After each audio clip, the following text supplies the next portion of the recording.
Bună domnul Oleg Brega Utaz, am plecat la muncă în Cehia pentru o companie care se află în Germania. De că această companie mult la muncă pe școtare. Compania se numește VV Groludin. Asta este scris în limba germană. Mult la muncă în Cehia, fără contract de muncă, fără semnez de un contract. Acolo am fost forțat să lucrez nelegal la materialele străzilor, la construcție. Acolo la Cehia am fost bătut, chinuit și m-am trimis acasă la Moldova înapoi, pentru că eu nu vreau să lucrez.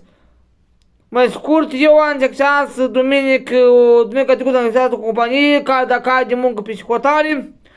M-am dus la muncă pe școtare, fără contract de muncă, fără semnez de un contract.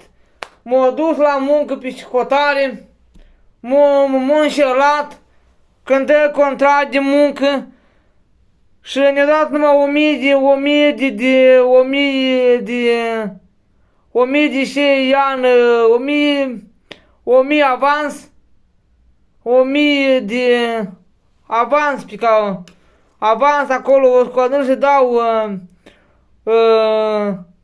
când am mai acolo iarnă, acolo dormim în niște condiții mizerabile, fără contract de muncă, dormim la podele, fără ogheal.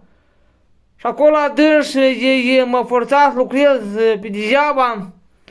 Pune la cale pe alt băieț, mă bată pe mine.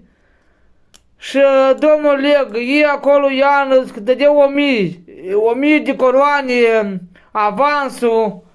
Mai scurt am fost dus la Cehia prin această companie care m-a dus la muncă nelegal, fără contract. Această companie se află în Germania și duc la muncă moldovenii fără niciun contract, nimic. Domnul Oleg Brega, ajutați-vă, postați frumos.